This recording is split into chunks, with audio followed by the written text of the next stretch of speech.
So I got banned from Instagram. This whole video was originally going to be a reel, but I got temporarily blocked on Instagram from liking and posting and stuff, which really bummed me out because I was having a total blast on there interacting with other crochet accounts. I guess I overdid it because I think I got flagged for spam liking, which I wasn't doing by the way. I was just spending way too much time on Instagram. Well, anyway, I thought I could take this forced Instagram hiatus and try to make a YouTube video instead, which I've always wanted to do.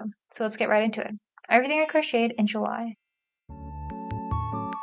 Most of the things I made this month were from free patterns, so I'll have the Instagram handle of the creators listed over here, and I'll also have the patterns linked in the description box. And here I'll be rating how satisfied I am with my final product. And then my voiceovers will just be me indulging my chatterbox tendencies, so it might be best to think of this as like background noise for while you crochet. My voice is really inconsistent, so sorry about that. So this is the first thing I crocheted this month, and also the first thing I crocheted in like 5 months. It's been a while, or maybe not 5, maybe 4. It's been a while since I crocheted. I've been kind of, in a slump, if you will. Yeah, it's a little messy. Her name is Callie, the sprout cow, I think. Yeah, she has the sprout like here at the top in the original pattern, but I didn't have any green yarn, so I think she looks fine without it though. The reason I gave her a 7 is because I don't love how these horns turned out. I had to use like a different type of yarn because I didn't have the right colors, and then I also sewed her ears on really low. I did just follow the pattern, but because I think it's meant for a different kind of yarn, I have a major problem with that. I never stick to the kind of yarn the pattern is meant for, and most of the time it's fine, but sometimes, occasionally it has its little quirks, if you will. But I still think she turned out really cute. I also messed up a little bit on like the 2 colors. I guess I can't show you, but yeah, she doesn't have a tail, so ignore. But yeah, the eyes that I used are like way too big, I think. But it's okay because as you'll see later on, I mostly crochet like smaller things. So it gave me an opportunity to use the bigger safety eyes on my kit, so it's fine. This is Little Bunny I crocheted following a YouTube tutorial, so it's a free pattern. I named her Bella. She's so cute. This is her little tail. According to the pattern, she's supposed to have like more of a butt. But I kind of messed up, so she's kind of flat, but it's okay. She's so cute. I love how she turned out. I put a little blush on her ears and her cheeks here, but as you can see, it kind of rubbed off because I made this out of polyester yarn. I don't think it sticks as well, but I don't know. I'm really happy with how she turned out. She's super cute. She's also the one in my profile picture, and I have 2 hats that I have for her as well. So here's the first hat I have for Bella. It was supposed to be a peach hat, but as I was making it, I really liked the way that this just looks by itself, so I just left it like that. Isn't she cute? I love it so much. So the reason I gave her an 8 out of 10 is mostly just because of stuff I messed up on. Like, the back of her looks kind of weird. Her legs are a little bit uneven and crooked. But you know what? She's really cute anyway, and I kind of want to make her a friend who I think maybe will like always be wearing the taiyaki hat and she'll be wearing the pink hat. I don't know. So here is Bella's little taiyaki hat. It has little details over here. It's kind of a pain to sew these in because I didn't really know how to do it, but I'm pretty happy with how it turned out. I made this fin up to the side a little bit so that you could actually see it behind her ears. I was debating whether I should put it in front of her ears, but I don't know, I didn't like the look, so. If you notice the shape is weird, it's because I tucked in all the loose yarn ends and I didn't sew them in because...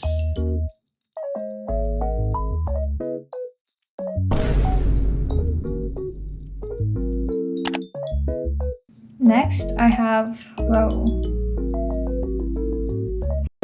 this is my bunny Rosie. She's super cute. I love her so much. She's made out of blanket yarn, which I've actually never tried using before making her, so that was pretty interesting. It's funny, the very first thing I did when I was making her head with the magic ring, I pulled on the yarn too tight and it broke.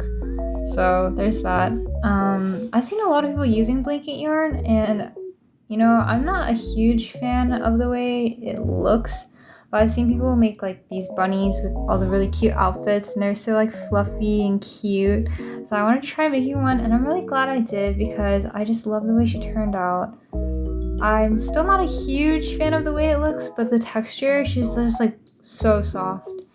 So I love her. It's a little hair bow, and she has a little tail here. Comes out of her dress, and then a little like X in the back, her straps. The reason I gave her this rating is because, well, I kind of messed up on the pattern a little, so her head is a little floppy. I actually made 2 of these bunnies, and I gave one to my younger sister. She wanted one. I want to eventually make like more clothes for her and hats because I think that will be really cute. But it is kind of a pain to get them in and out of them. I used 2 different patterns and sort of like adjusted them. I kind of just didn't follow them exactly, so I guess that explains why it's messed up. Her legs are also a bit crooked, but you know what? She turned out really cute, and yeah, she's really soft and so cuddly. Okay, next I have who I've been calling Broccoli because I made the first one and I named him Brock, and then I made the second one and I was like Collie because broccoli, cauliflower, but then broccoli, I don't know. I did mess up a little bit on their little head fluff things. Parts, the florets, there we go. I eat vegetables, I swear. I've messed up a little bit on those, which is why I didn't give it a full rating, but I really like them. They're so cute and tiny. I made them out of crochet thread and my 1mm hook. Let's see if I can find it. Yeah, here it is. Which was kind of a pain, you know, so tiny, but I'm really happy with how they turned out. I keep saying that. I keep them on this little bench. They just sit like on the bench at my desk. It's so cute. I was thinking of making a purple one maybe because I do have these purple colors.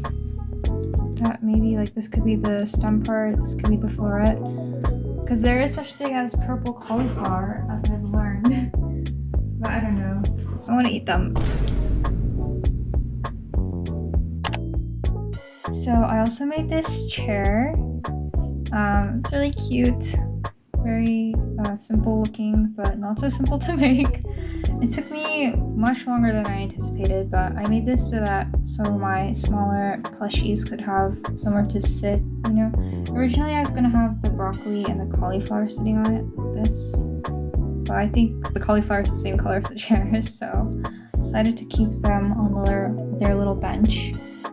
And actually this happened to fit the next thing I made, so it worked out perfectly. The thing I'm most proud of that I made this month is my little Alice doll. Super cute. She's made out of crochet thread as well with the 1mm hook. Yeah, she can stand like this, have her legs upright, and then there's also wire in her body so you could bend her legs like this sort of. Then I've been having her like sit in this chair. Oh my god, I'm so sorry, Alice. I was following a pattern for a doll, and then I realized I didn't have the right colors for the doll pattern that I was following. And I thought, you know what, I'm just gonna make it into a character that I like, just Alice. This is like my first time making a doll this small. You know, it's like a first attempt really. So if I figure out how to like get her hair to be more straight and then curl at the ends, then that would be good. But I mean, it doesn't look bad now. But yeah, I'm really happy with how she turned out, and I think she just looks so cute sitting in her chair on my desk. It's just like her hair is kind of in the way, but oh, also fun little tidbit. Well, I don't know if it's fun, but when you make these dolls, you usually make the body and then you put the clothes on and then you put the head on. So it's like this. You're supposed to glue her head on or sew it together. But I didn't because, I don't know, I was nervous that maybe I want to change her clothes. If I decide to come up with a better like way of making them, then I could just pop her head off and take them. But I also think it's kind of like a cute reference, maybe not cute, but it's like a reference to, you know, the queen says off with her head. So, better watch it, Alice. Here we go. It's a little bread plushie. It's supposed to look like the Jellycat bread. I had a bit of trouble trying to figure the face out, and there's no pattern for this one. I just freehanded it. I wish I'd written down what I did because I kind of want to try making it again, but I have no idea what to do. So it ended up looking a little messy. The stitches weren't like perfectly aligned or anything, so it made it kind of awkward. But you know, I think it turned out pretty cute. I like the feet, which I also had a bit of trouble trying to figure out, but I think I figured out something that works. And it stands up, which is really cute, or sits down rather, on its own, which is really fun. Yeah, you can also see parts of like the white poking through. I tried to like cover it up a little bit. I can probably hide them better. The eyes are also like uneven. The mouth is like weird. I don't know. It was I kind of rushed it, I think, but you know what? It's okay. I really like the Jellycat plushies, like the way they look, so I want to try making more of this kind of stuff. So I think that'll be fun. Hopefully. So yeah.